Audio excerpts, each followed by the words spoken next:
is our second in a series of Conference of Presidents presentations regarding Iran policy options as the Biden administration considers the future of the JCPOA. We're delighted to have with us today Ambassador Dennis Ross and Dr. Tamara Cofman Wittes. We'll start off with Ambassador Ross, who you all know, a good friend of the conference, is a distinguished fellow at the Washington Institute for Near East Policy. He served for 2 years as Special Assistant to President Obama and National Security Council's Senior Director for the Central Region, and a year as Special Advisor to Secretary of State Clinton. For more than 12 years, Ambassador Ross has played a leading role.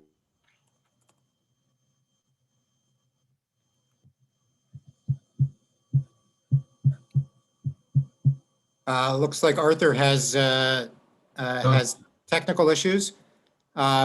So we can continue with Dennis's bio for the next 20 minutes until Arthur rejoins us. Or we can just say, as Arthur was about to say, that Dennis is a person who needs no introduction. And with that, Dennis, we'll start with you. And then when you conclude, we'll go to Tammy, and then we'll do Q&A. So Dennis, all yours. Thank you so much. All right, thank you. First, I prefer no introductions. It's much better. Look, what I think I will do is the following. Many of you may know I've written a kind of approach that's sort of based on the notion of less for less if you're ever going to get to more for more with regard to the Iranians. But we can get into that in the Q&A or in the discussion. What I prefer to do is the following. One, I want to kind of outline, in effect, what the Biden administration objectives are, where they're going to face some difficulties in terms of trying to deal with those, what kinds of questions or concerns they're going to have to overcome, and what may be some of the ways they might be able to do that. And then we can, I hope that creates a context both for Tammy and then also for our larger discussion as well. So let me start with what I'll say are the Biden objectives that he spelled out actually during the campaign. There were really three. One is he made it clear that he would act to ensure that Iran never has a nuclear weapon. Two is he said he would lay out a credible path for the Iranians back to diplomacy and negotiations based on the principle of compliance for compliance, meaning if they comply with their obligations under the JCPOA, then we would as well. That would then be a starting point for follow-on negotiations to lengthen and strengthen in what might become a JCPOA 2.0. And then thirdly, he would continue to use sanctions as it related to other issues, ballistic missiles, human rights, and regional malign is a term of art, I guess that's been used, Iran activities in the region. As the approach at a certain level, it could achieve all the objectives that we might all agree to. One thing that we'll find, and the administration will find very quickly, is that compliance for compliance is not so simple.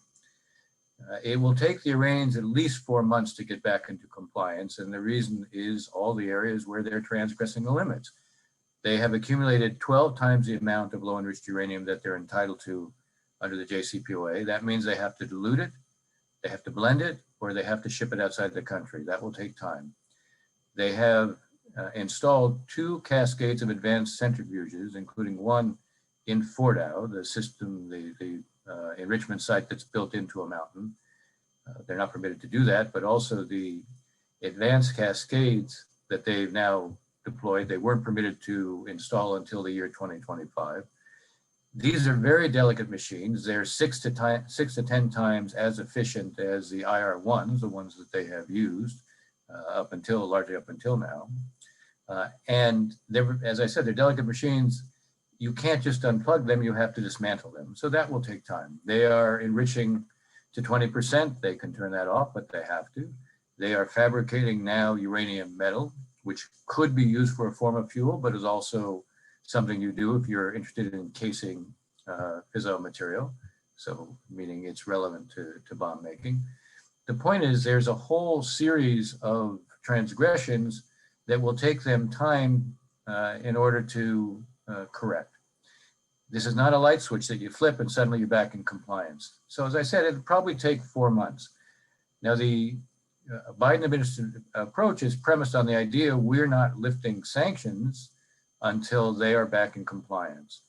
So the first question is, how soon is this likely to take place? The Iranian position is actually, you owe us. We didn't leave until after the Trump administration left. A terrible price was imposed on us. At a minimum, you need to lift sanctions before we get back into compliance. Now, Zarif has indicated in the last week that maybe you could choreograph a series of moves, which implies you could do a step-by-step approach. Every step that the Iranians take to get back in compliance, we could relieve sanctions. That would allow you to fill the time and get back in. We can talk about, is the Iranian elections likely to have an impact? I'm highly skeptical of that. If the Supreme Leader decides he wants sanctions relief, which I think he does, he'll allow that to take place regardless of the election, but let's put that to the side. The issue here is the step-by-step approach in getting back into the JCPOA and using it as a platform for the future. The Republicans don't like the symbol of the JCPOA, but they'll make an argument that you're giving up all your leverage and you're not getting enough in return for it.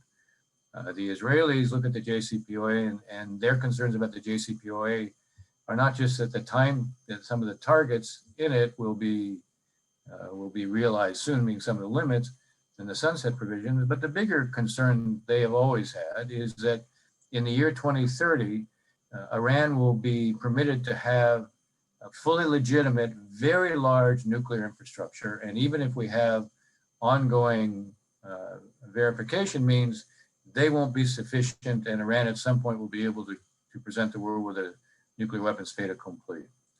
The attitudes of the Saudis and the Emiratis are similar to the Israelis, but actually rooted in something quite different. Their view is you lose your leverage on the things that matter to us.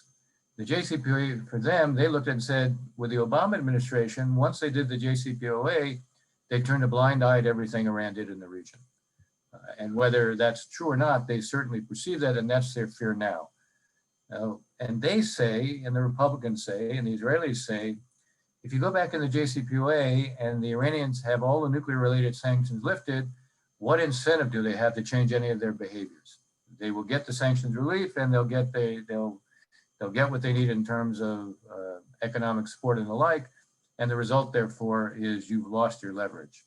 Now, the administration will say that, well, that's not true, because one thing we learned from Trump, even if we previously disagreed, one thing we learned from Trump is if the US decides to go it alone on economic sanctions, the fact is the private sector internationally follows suit. If given the choice between doing business with the United States or doing business with Iran, it's clear what choice they make. So we always have that built-in leverage anyway, and we can, if they're not responsive, then we will reapply the sanctions. And to be fair, that's true as it relates to negotiating for JCPOA 2.0, meaning extending the sunset provisions, filling some of the loopholes and the like. What it's not true for is that between now and the time it would take, assuming you have the JCPOA again, even if you get there step by step, the time it would take to negotiate a new agreement will be, in the best case, a couple of years. Now, in the meantime, the Iranians will be able to continue to do what they're doing in the region. And if that's not the case, the administration is going to have to be able to convince Republicans, the Israelis, and certainly the regional states that they have a way to maintain leverage, apart from simply holding out the threat that they'll do what Trump did in terms of reimposing sanctions. And I would just, maybe I'll conclude because I want to stay within my time limits. There are some ways for the administration to show it can retain this leverage. It will need at a minimum to show it's prepared to compete in the region. And what I mean by that, just to give you examples, is the following. We need to do more in terms of giving the Prime Minister of Iraq political space to be able to stand up to the Hashd al-Shabi, the Shia militia popular mobilization units in Iraq, meaning we support do more to support the Iraqi military, meaning we do more, I think, to try to support the government and show we're going to compete with the Iranians there. We should work to create an integrated missile defense network. The irony is that we've sought that for a long time among the GCC states. They couldn't agree. They wanted to do it bilaterally with us. The irony is now with Israel, you might find it easier to create an integrated missile defense network between Israel and the GCC states, certainly at least with the UAE. Another way of showing the Iranians we have means to counter what they're doing with regard to ballistic missiles. We should do more to create counter capabilities to cruise missiles and drones. We should do more in terms of promoting contingency planning with the Israelis and again, Arab states on how to counter, developing options to counter the Shia militias. We should do more to push the normalization process because that again creates a bigger coalition against the Iranians. And what all this collectively shows is that we can raise the cost of what the Iranians are doing in the region. The administration is going to need to show it's prepared to do that if it's going to address some of the concerns that clearly exist on the part of the Israelis and the regional states and the Republicans. And I'll just conclude with this thought. There is an irony here. The irony is that the Iranians will probably also want to know that there's congressional buy-in for what the administration is doing. And I say that because if they're in the end going to get to what is a 2.0 deal, and we can talk about under what circumstances that could happen, they're going to want to know it's not going to be reversed if there's only a one-term Biden administration. They don't want to experience what they experienced before. So in a strange way, they too have an interest in congressional buy-in. And obviously, President Biden is someone who by definition is a big believer in bipartisanship. And I think he wants to show he can restore it. We will see the administration consult with the Congress. We've already seen them begin the process of making it clear they want to consult with the Israelis. I know they made it clear they want to consult with the Emiratis and the Saudis. All that I think can move us towards a position where maybe we can have an approach that gains broader support. And with broader support, I think that also ultimately can build leverage on the Iranians. So I'll stop there. Thank you very much, Dennis. Sorry about my Zoom froze during the introduction, and hopefully that won't happen again in the next introduction. So I'm very pleased to now invite Dr. Tamara Cofman Wittes, who's joining us today. She's a senior fellow in the Center for Middle East Policy at Brookings Institution, and she served as Deputy Assistant Secretary of State for Near Eastern Affairs from November 2009 to January 2012. Coordinating U.S. policy on democracy and human rights in the Middle East during the Arab uprisings. Dr. Wittes is a co-host of Rational Security, weekly podcast on foreign policy and national security issues.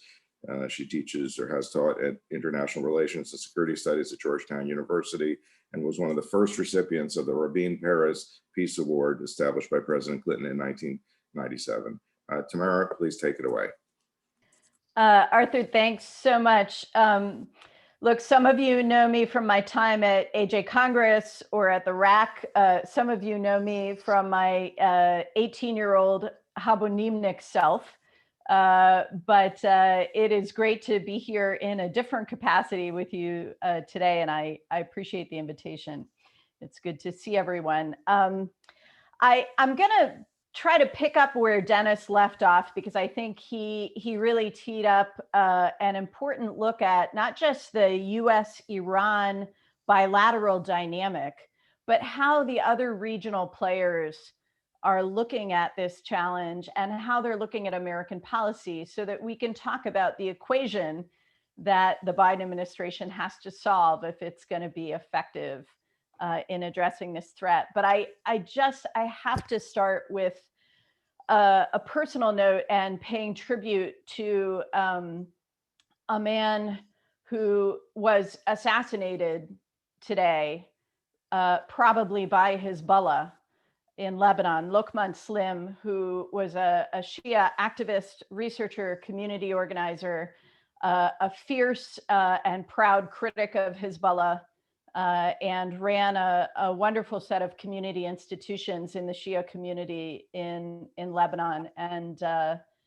was murdered, probably by Hezbollah as a result of the challenge that he posed to them. But that to me is just to underscore the stakes that the whole region feel in the challenge from Iran. And I think it's important to explore both the ways in which that shared threat is bringing countries together, as we've seen in truly historic ways, but also the ways in which different governments, different countries who are differently situated have different priorities when it comes to Iran. And Dennis referred to this. So I thought I would just talk for a couple of minutes about two Gulf states who are the closest partners for the United States in the Gulf in dealing with the Iranian threat, and are partners, one overt, one nascent, with Israel in confronting the challenge from Iran.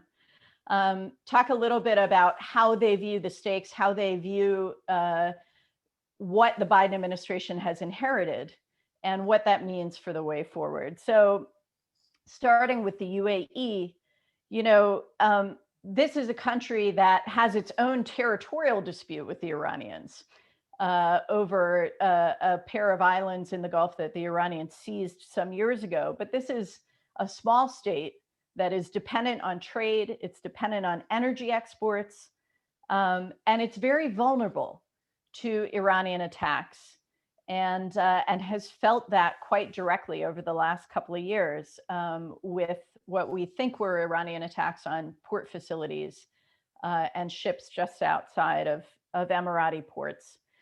They're dependent on energy exports, but they're also dependent on being a financial center for the region and a commercial center for the region. And that has included trade with Iran, a lot of trade with Iran over the years. And so the Emiratis, in their strong enforcement of the sanctions regime and their cooperation with the United States on sanctions, are actually paying a real economic price themselves. And that's evidence, I think, of their commitment to working with us on confronting this threat. But I think what's important to understand is that everything Dennis said is true about the anxieties that the Gulf states had about the Obama administration's approach. The Obama administration took this JCPOA first approach, and the Gulf states worried that that meant that ballistic missiles and domestic subversion and propaganda and sponsorship of proxies, that all of that was going to be pushed to the side. When the Trump administration came in with this very tough line, the Gulf states were encouraged by that. But by 2019, their attitude really began to shift. And I think it's important to understand what their anxieties are now. 2019 began with President Trump suddenly, without notice, announcing an American military withdrawal from Syria, persuaded by Turkish President Erdogan. And over the course of that year, that vacuum was a signal to the Iranians. Tensions were escalating between the US and the Iranians in the Gulf. And we saw those Iranian attacks on the Emirati ports. And then in the fall, on Saudi oil infrastructure, missile attacks from Iran directly on Abqaiq, this important Saudi refining facility. And the perception of both the Emiratis and the Saudis is that the Trump administration was, because of its own desire to get out of the Middle East, very slow and very churlish in its response to this challenge from Iran. The Trump administration, in fact, didn't respond to the Abqaiq attack at all, and only slowly gave the Saudis some Patriot batteries and some US troops to try and defend against future attacks. So 2019 was really a turning point for Saudi and the UAE, in which they realized that maximum pressure, while it had been very effective in squeezing the Iranians, didn't have anywhere to go but toward a military escalation that they were feeling the brunt of. And I heard this from them directly, that there's no exit ramp from this escalation. So increasingly, they wanted to think about the possibility of diplomatic engagement. And the Emiratis actually started that on their own right away in the fall of 2019, doing their own bilateral diplomacy with Iran and talking about a regional security dialogue. So as we go forward into the Biden administration, I think that what the Emiratis are looking for first and most urgently is just a de-escalation of tensions, an agreement to talk and figure out a way forward. And I think the Biden administration has done a very good job of setting up, criteria that Iran needs to move forward with a return to compliance first before we can talk about what the United States might do in a return to compliance. And I think Dennis has laid out very well, you know, the challenges of that pathway. But it is, I think, something that the Emiratis are looking for, and they will look further for opportunities for a kind of regional diplomatic engagement. They would like to have a seat at the table in talking about the challenges that Iran poses to the region. So that's their priority. When it comes to the Saudis, the priority and the concern is really much more direct, which is the missile threat. They worry about subversion in Bahrain and in their own Shia population in the Eastern Province. But Riyadh has been attacked multiple times by missiles fired by the Houthi rebels in Yemen, supplied by the Iranians. And the Iranians have been giving the Houthis increasingly sophisticated missiles with increasingly sophisticated guidance systems. And the Saudis' main concern is that they're going to end up with the equivalent of Hezbollah on their border, which to them is completely intolerable. So what I want you to take away from this is that it's really impossible for the United States to address the concerns of the Emirati and Saudi partners in the region without addressing the Yemen war and the Houthi role. These are intricately intertwined.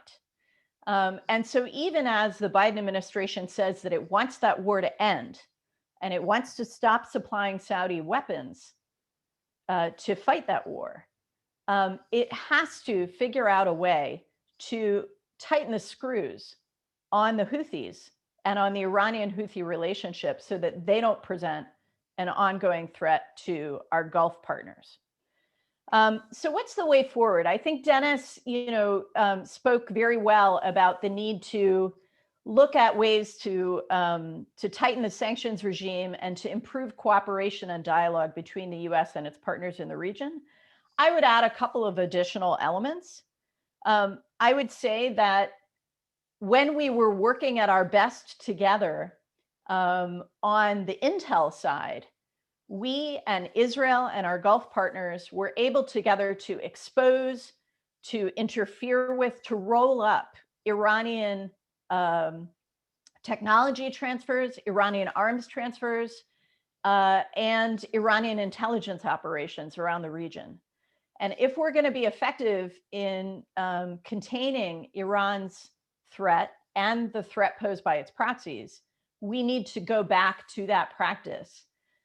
There are a lot of reasons why that intelligence cooperation has been more complicated over the last 4 years, and we can talk about that if you want. But I believe there is potential for us to do more there, working with partners in the region. I also think that the US has a role in getting the rest of the world refocused on the Iranian missile threat. We had UN Security Council resolutions on the ballistic missile threat from Iran. The Russians in the last few years have become really Iran's protector on this at the Security Council. And that's something we need to call them on. The ballistic missile threat is an urgent threat for our friends in the region, but it is a medium and long-term threat for Europe, for Russia, and for us and China if they get ICBMs. And so I think we need to focus on that again. And then, we're going to have a lot of conversation in the months to come about the US military posture in the Middle East. And of course, there's a lot of pressure here to continue transferring capabilities out of the Middle East into Asia to confront the rise of China. I think we need to remember that we can use our military tools in the Gulf to deter Iran effectively. We don't need to do it in massive numbers or with 2 carrier groups, but it needs to be a combination of sanctions, intelligence cooperation, diplomacy, and the military presence. Together, that's how we can deter and deny the Iranian ability to carry out this kind of regional disruption, regional destabilization. So I'll stop there and look forward to the conversation. Thank you so much, Tamara. Okay, so we'll go to Q&A. For those of you who'd like to ask a question, kindly use the hand raise function and we'll call upon you. And I'll kick it off, first of all, addressing some of the points that both of you made, with a question that, when we as the conference visited UAE 3 years ago, we heard some of that anxiety that you referenced, Tamara, from the top leadership, where they said that at that point they were not sure what to expect from the Trump administration, and they felt that during the Biden administration they got thrown under the bus, and that I'm sorry, during the Obama administration, and that they did not need to worry only about nuclear weapons, but conventional weapons could reach them so easily from Iran and destroy them. So they were right in the line of fire, they felt. And then when we were in Saudi Arabia a year ago, we heard the argument that, the U.S. is so concerned about a journalist. Well, meanwhile, we're asked to stand up against Iran, and then here the Houthis are right on our border causing this tremendous problem, and yet and they're backed by Iran. So either you want us to fight Iran or not fight Iran. So there's been a lot of confusion with the back and forth, and I guess the first point, it seems to me, that we would need to understand is, what is it that we're dealing with in terms of the Iranians? So when we talk about that, well, they have an expectation that the U.S. pulled out of the JCPOA, and therefore they need something back first, and so on. Well, what about the aspect of the intelligence that was gathered from the archive that showed that they were never really in compliance? So are we clearly enough focused that we're dealing with a difficult enemy and one that does not play by our rules? So perhaps requires an approach that takes all that into account. Dennis, I'd ask you to go first, please. I think you're on mute, Dennis. I've unmuted myself. There are many who wanted to mute me for a long time, but look, I don't believe the people in the Biden administration look at Iran and think that they're that they're benign. Whether they take the Henry Kissinger view that Iran has to decide, is it a country or is it a cause, I don't know, but I don't think there's any illusions about who the Iranians are and what they're up to. The question is, what's the best way to deal with them? And I think the critical issue we need to keep in mind is, how do you maintain the leverage on Iran so Iran has an incentive to change its behavior? There are those, by the way, who say, look, that they can never change their behavior because of who they are. There you have to have regime change. That might sound fine, except I would say that our track record on regime change is not a good one, proving I'm a diplomat.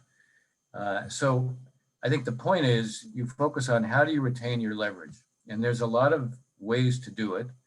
There shouldn't be any illusions about who we're dealing with. I don't think, as I said, honestly, I don't think there is.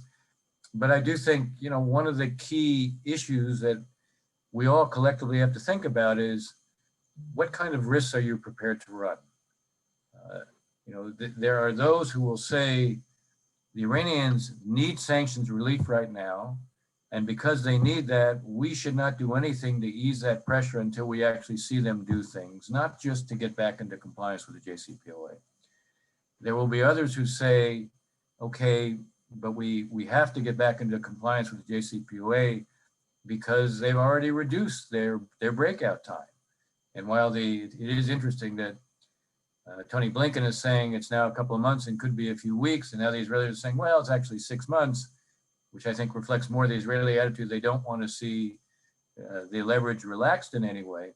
These are kind of the critical questions to come back to. In my own mind, as I said, we're not going to affect Iran's behavior if they think that we don't have staying power in terms of competing with them, applying leverage to them.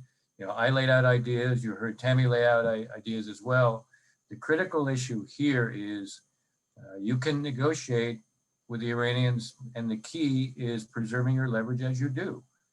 And as I said, I think the key debate is going to be over, what do you need to do to preserve your leverage, and what are the risks you're prepared to run as you do this? Thank you. Tam, anything you would wish to add or? No, I think that was pretty comprehensive. I would Okay. expect nothing less from Dennis. Very good. Thank you. Raquel, next question, please. The next question is from Josh Katzen of Camera. Hello, thank you. Dennis, we're all trying to evaluate the likely effectiveness of your team as you go out to try to protect America by working on the problems in the Middle East. The peace processing community had about 15 years to try to work through the deal with the Palestinians and failed completely. It made the wrong decisions about the Oslo process, about Palestinian willingness to recognize a Jewish state, about Arafat's intentions, about the advisability of moving the embassy, about the likely effectiveness of the barrier wall, about the demographic threat to Israel, and about the centrality of the Palestinian issue. So why should we now think that you're going to succeed and exercise better judgment than you've apparently been able to exercise over the past 20 years? And so that question is related to me because you think I'm pushing now to do something on the Israeli-Palestinian issue? Is that why you're asking that question? No, because I think you guys failed so miserably on the Palestinian issue that I have no particular confidence that you're going to succeed with Iran. Well, you're obviously free to have that judgment. You and I can respectively disagree. I've laid out what is part of an approach.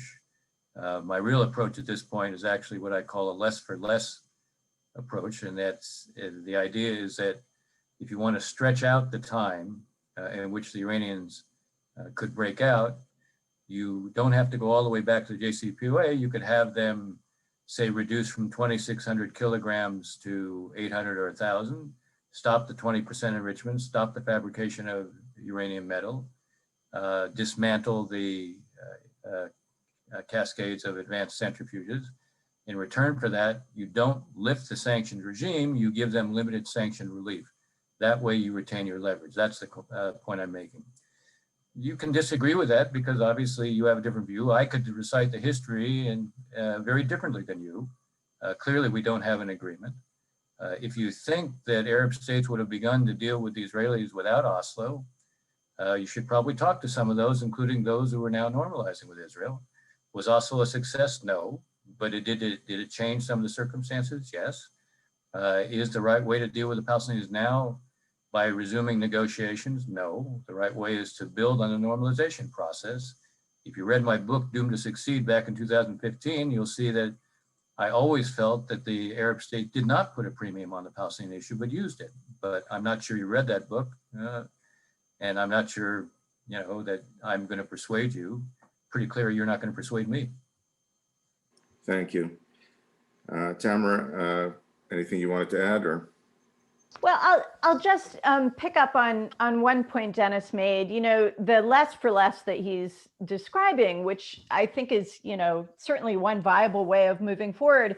It's essentially testing by taking very small steps and seeing if the Iranians are willing to stick. So you could call it confidence building if you want, but what it really is testing intentions. And there's a strong logic to that. What I would say as would be a useful complement to that on the American side is not only, setting up these tests for the Iranians, but also making clear that, if the Biden administration's intention is to not put off or set aside all the other dimensions of Iranian behavior, and that is what they've said, then they need to show that by their behavior. So, talk to the Iranians on nuclear diplomacy, see if you can figure out some less for less or some confidence building or some, whatever you want to do, but simultaneously push hard on the other dimensions.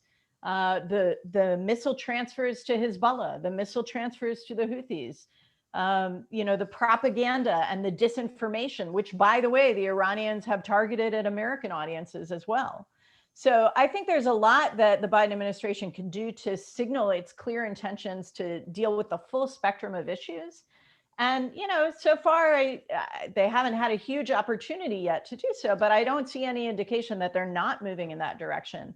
I'm also very, I think that both the world and the Biden administration have learned some lessons from the JCPOA experience and from the way that it's played out since it's started to break down.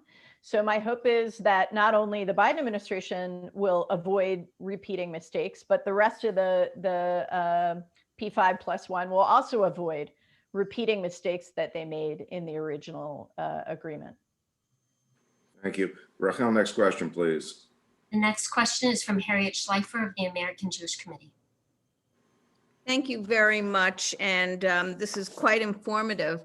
The U.S. Has in the last several years not engaged enough with our global allies. And I'm hoping to see a return with diplomatic engagement with our friends and with some who aren't yet our friends. Macron suggested that Saudi Arabia be brought to the table. And I'm wondering if there's any leverage that we can push our other allies sitting on the P5+1 to make more of an issue and push for other countries that are directly geographically in the region who have so much to lose. Is there any possibility at all of getting more of those Middle Eastern, more friendly countries at the table with us? So thank you. Maybe I'll jump on that real quick and say on the nuclear negotiations specifically, I am honestly not sure if the Saudis or Emiratis want to be at the nuclear table, although they want to be fully in the loop and fully apprised. But they do want to be involved in a broader diplomatic engagement on regional security. There was a proposal in this regard published in Foreign Affairs just last year by the man who is now Biden's national security advisor and the man who's now Deputy Assistant Secretary for Near East Affairs handling the Gulf, Jake Sullivan and Dan Ben-Naim, who suggested that if we could get constraints on the urgent issue of Iran's nuclear capability, then we could potentially use that to build a broader diplomatic framework that would include the Saudis, it would include the UAE, and it would include Israel. And I think that there are a lot of reasons to try and move forward on that, assuming the diplomatic environment allows it, and assuming that the Iranians are willing to play ball. And I think one of the advantages would be that to the extent that the Saudis are not yet prepared to engage directly with Israel in the way that the Emiratis are, a regional conference would enable them to sit at the same table, much as the Madrid conference that Dennis was part of in 1991 brought the Saudis and Israelis to the same table.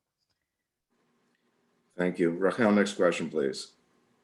The next question is from Marty Gross. Yeah, hi. Dennis, that was a great summary. I think both of the panelists' comments were terrific. I just have the following follow-up question. I think you hit it right on the head when you say the trick is to maintain your leverage on Iran to get them to change their behavior. So to follow up on that, it's clear that they know what they want, right? At least in terms of the end game. Yeah. And how would you characterize if President Biden said to you, what type of leverage do I actually have to use on Iran to get them to change their behavior?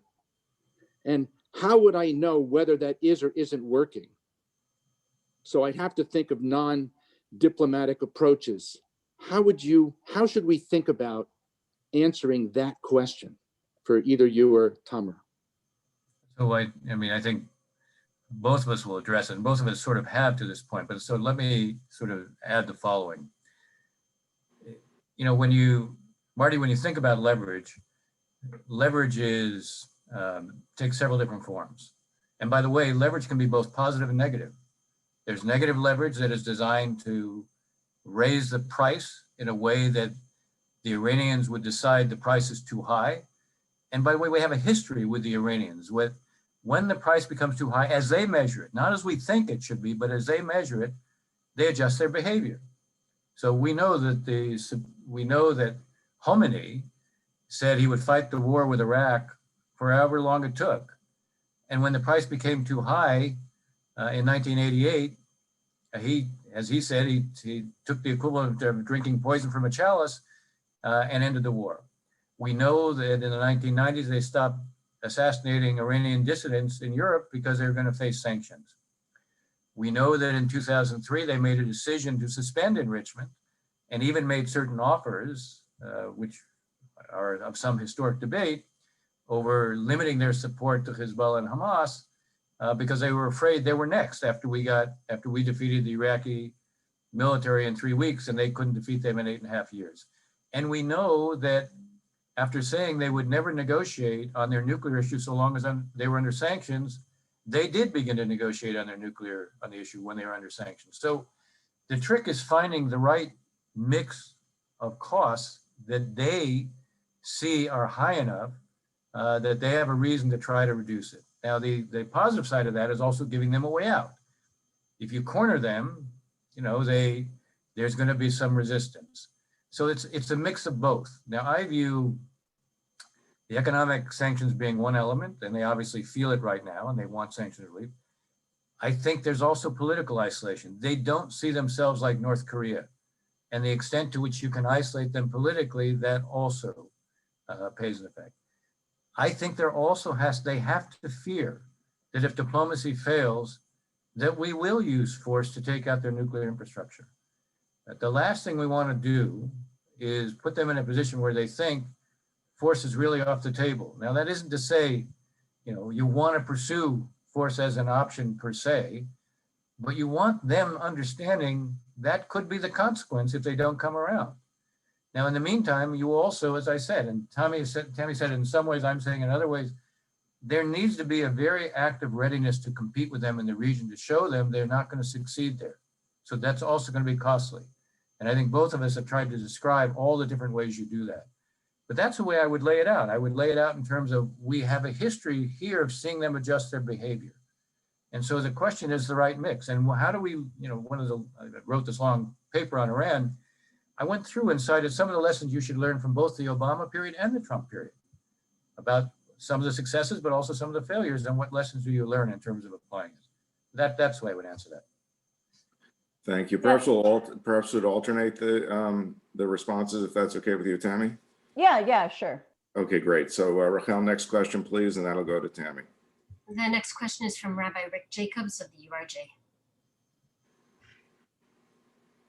Thank you. First of all, really appreciate Dennis and Tammy's presentations today. Really added a whole important dimension for our discourse. Let me just follow up. Dennis just said a moment ago that we have to keep the whole threat of a military option in case diplomacy fails. There are, however, some pretty loud voices that say diplomacy has already failed and are arguing that Israel in particular should exercise a military option before it's too late. Can I ask Tammy, since this is a question for you, frame what your understanding is of the best use of the military threat? But also, can we dig down a little bit more into the Israel piece of this? I mean, I'm really appreciative of the Saudi, the UAE, but there's a drama unfolding. It's been going on for quite a long time. Prime Minister Netanyahu and Biden, or maybe a successor to Prime Minister Netanyahu. How are we going to see the new administration and the present Israeli administration, or maybe its successor, thinking about all these questions and a little bit more of a up close look there? Because I think obviously the international piece is key, the regional piece is key, but this piece is front and center for all of us. And I think it was last time, it will be again. Yeah, Rick, thank you for that. And absolutely, as it should be front and center. I would say actually one of the really important dimensions of the Abraham Accords is that it makes clear publicly, overtly, through daily evidence that Israel is not alone in the region in dealing with this threat, that it has partners in the region who have significant capabilities and leverage to bring to bear in confronting this threat. And of course, the Iranians love to make their their obstreperous behavior, all about Israel and about fighting the Zionist enemy and fighting the United States. But the Abraham Accords are a milestone in part because they make clear that's not the case. Israel is not going to be standing alone as it's targeted by the Iranians, and it makes that line of attack, I think, less effective, certainly at the level of propaganda. So that's the first thing. But with respect to the threat to Israel and defending Israel, I mean, look, I think with any military threat, you want to disrupt, deter, and deny, right? And so we need to make sure we have all of those pieces in place.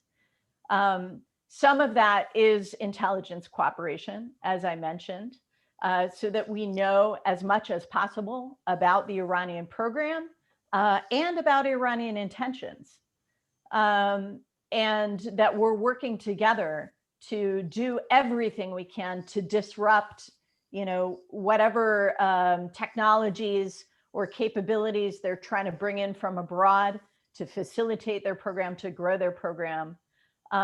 So, we need the intelligence tool to do that disruption, and we need to do that together. We have formidable capabilities together. We need to demonstrate that we have effective defenses against the Iranian threat. So, this ballistic missile program is in part about developing a delivery vehicle for a nuclear bomb, right? So missile defense is part of defending Israel from the nuclear threat from Iran. And the work that we've done jointly and separately, I think, has vastly improved our capabilities, and we need to keep doing that. And then we need to make sure that we can, as Dennis said, be credible in saying, if push comes to shove, we can set you back a long way. It was interesting to me that when Israel's defense minister negotiated the QME compensation package with the United States last fall, compensation for the F-35s that the Trump administration intended to sell to the Emiratis, one component of that compensation package was another type of American attack aircraft that can carry a much heavier bomb that can, it's not the mother of all bombs, but it is a bunker buster bomb that can do more damage. That is not something Israel has had from the United States up until now. So that's an additional capability that provides additional deterrence and makes credible an additional threat. And of course, the United States has its own capabilities. So, obviously the Biden administration and the Israeli government are going to have a very deep and detailed ongoing conversation about this threat, about what are the criteria that would lead us to think that military action might be necessary. Where do we agree on those criteria? Where do we differ? But I think that we can see just in the last few years, the way in which those capabilities have evolved. And I think we can see what more we can do to strengthen Israel and help prevent us all from getting to the point where that kind of direct threat is necessary. Dennis, I don't know if you want to add anything. Yeah, I think the last point you made is really important, because the key is for the Iranians also perceiving that that we're willing to do something. And the irony here is certain capabilities we provide to Israel sends that message. Because even if they question whether or not we'll do it, they won't question whether the Israelis will do it. So our readiness to provide certain capabilities, I think, sends its own message as well. And I think the other point Tammy made that is very important, there has to be a serious discussion between the Biden administration. Already there's an agreement to set up this discussion with the Israelis. There has to be a serious discussion on where we see the program is right now, what our comparative assessments are in terms of what needs to be done to disrupt it. And obviously there's a history here of us working together to do that, but also a sense of what's most likely to affect the Iranian calculus. And also how do we plug certain kinds of loopholes, even in the sanctions regime, I mean, I can tell you, going back to 2009, one of the things we did with the Israelis at the beginning was to sit down with them and say, okay, where do you see the sanctions regime not working? And the actions we took to plug the sanctions, the holes in the sanctions regime at that time came from a whole series of Israeli suggestions. So even the image that we're cooperating a lot will send a message, ironically, not just to the Iranians, but to the region. So here, I would say, with the two of us, what you're hearing us say is there's an awful lot that can go in to affecting the Iranian calculus and the choices they make. And our strategy has to be geared towards affecting those choices in a way that we want to see them move. Gets back to the question Marty was raising. Thank you. Rachel, next question, please. Next question is from Ken Bob of Amenu. First of all, thank you, Dennis and Tammy. Good to see both of you. And thank you. I just picked up so much from this conversation today already. So I have just a digging in a little bit to your answers after your initial presentations. You've given us a wide array of issues that need to be dealt with, the nuclear issue and all of the different regional issues from the Israeli perspective, the Gulf state perspective. Dennis, you already put forward this notion of less for less as one way of beginning with the nuclear issue. I'm wondering if on the other issues you've mentioned, Tammy, you mentioned the ballistic missiles. Are there other, I know there's no low-hanging fruit here. All these are very, very complicated, difficult issues. But if you looked at the other issues, the other regional issues, are there others that might have some more interesting and easy first steps that could be taken to build confidence among partners and send the proper message to Iran? Well, let me start on that one, and then Tammy can take over. I mean, I know we said we'd alternate, but I think we complement each other enough that it makes sense for both of us to comment. Look, I think we have to stretch our own thinking and look at not only where you're trying to change the landscape and make it more stable, but also where you're trying actually to reduce the risk of what could be a war. I think there is an underestimation of how dangerous the situation is between Israel and Hezbollah. By the way, yesterday, Hezbollah sought to shoot down an Israeli drone. They didn't succeed in doing it. Had they succeeded in doing it, Israel would have retaliated. If you look at what Israel has done in terms of trying to blunt the Iranian precision-guided project, the precision-guided project is designed to put terminal guidance on the rockets that they provide to Hezbollah and those that they're providing into Syria. Israel hits Syria all the time. By my count, hit over 1,200 targets in Syria. They don't tend to hit in Lebanon because Nasrallah, the Secretary General of Hezbollah, has made it clear they're retaliating. And Israel knows you get into a fight with Hezbollah, it is a very high cost venture.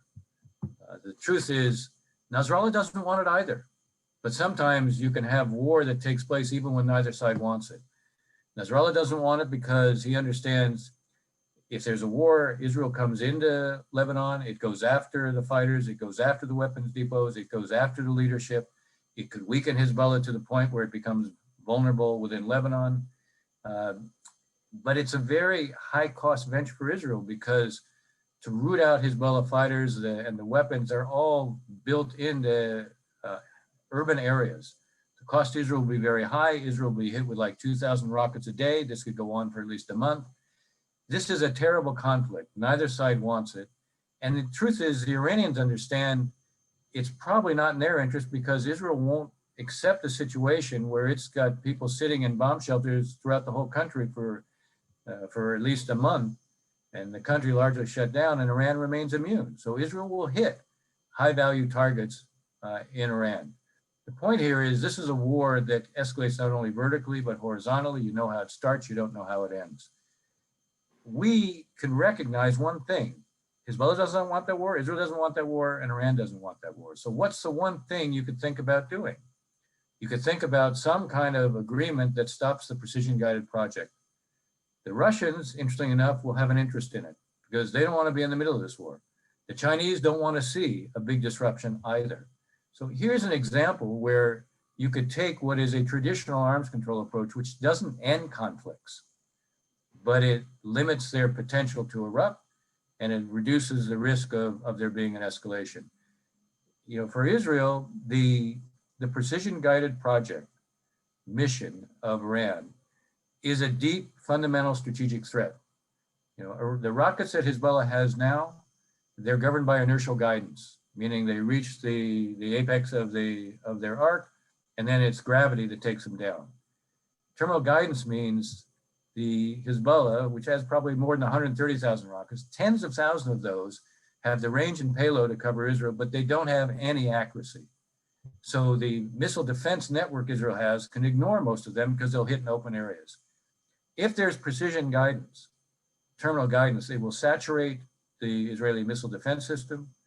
I don't have to tell any of you, Israel has a limited number of high value economic and military targets. It can't live with that kind of a threat. So this is something that should be a priority to deal with. It's not low hanging fruit the way you meant it, but it deals with a threat that is a profound threat. And it seems to me, as I said, there's enough interest in enough different parties that this would be something that is worth pursuing in the regional area, and it would affect what the Iranians are doing in the ballistic missile area. Why would they go along with it? One of the reasons is because we can exercise a fair amount of leverage, not just ours, the Russians, the Chinese.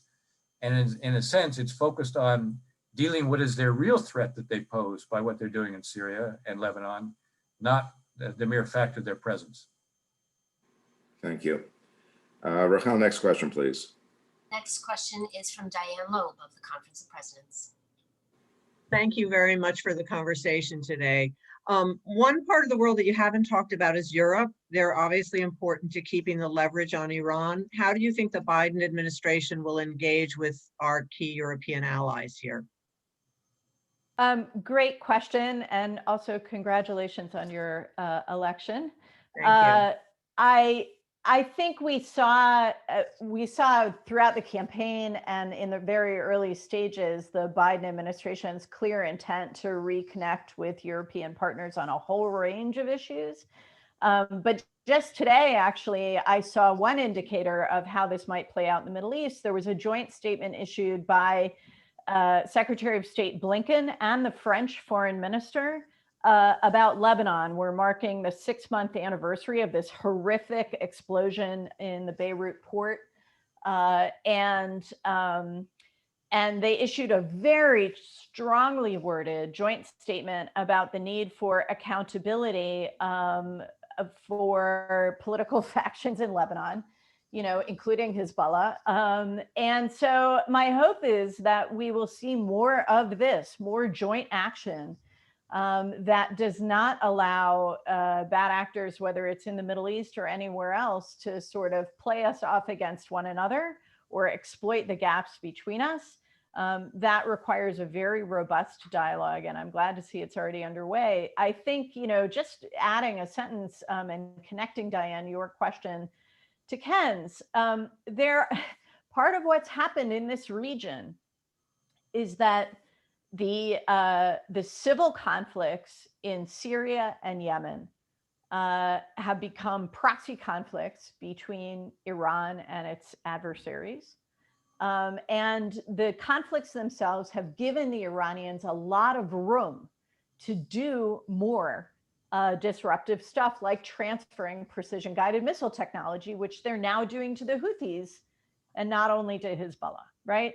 So resolving regional conflicts has got to be a priority for American policy if we want to close down these spaces and give Iran less scope to make this kind of trouble. In Iraq and Lebanon, where you have massive public disapproval of the kind of sectarian division of spoils and corruption in government that led to things like the port disaster, we can support democratic development. We can support inclusive governance.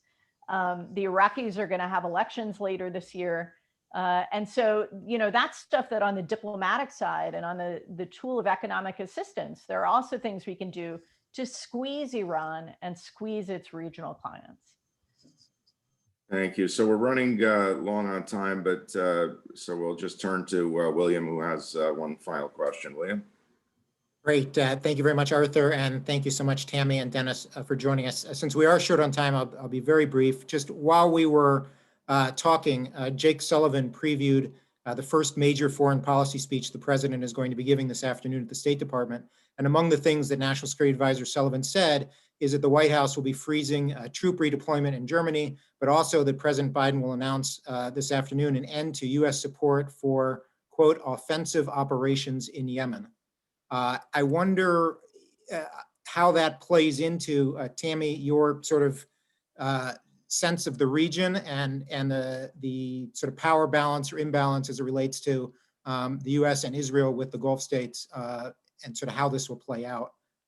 So thank you. Yeah, so first, I haven't been briefed on this, so I don't know exactly the details, but based on what you just read, here's my guess at what that means.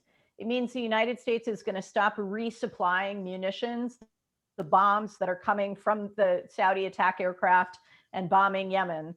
We're going to stop resupplying them. That will have an immediate impact because they go through a lot of them very quickly to very little effect on the ground. But saying that they're going to constrain that freeze to offensive capabilities means that they are committed to what I would argue is important, which is Saudi air defense. So, you know, Trump put in and then withdrew these American Patriot batteries to defend the Saudis from missiles fired by the Houthis into Saudi territory. Are we going to keep them there? Are we going to put in more? Are we going to sell the Saudis high altitude air defense, which they would really, really like? But we can still help them on the defensive side. And that's what will give us leverage to get the Houthis back to the table and try to end this war once and for all.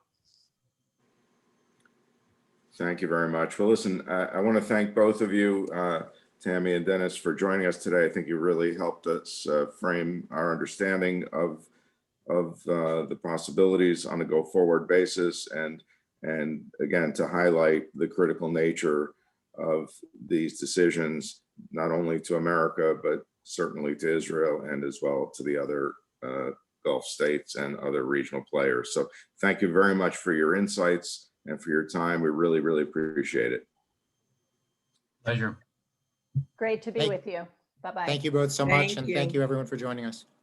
Thank Bye-bye. you. Bye-bye.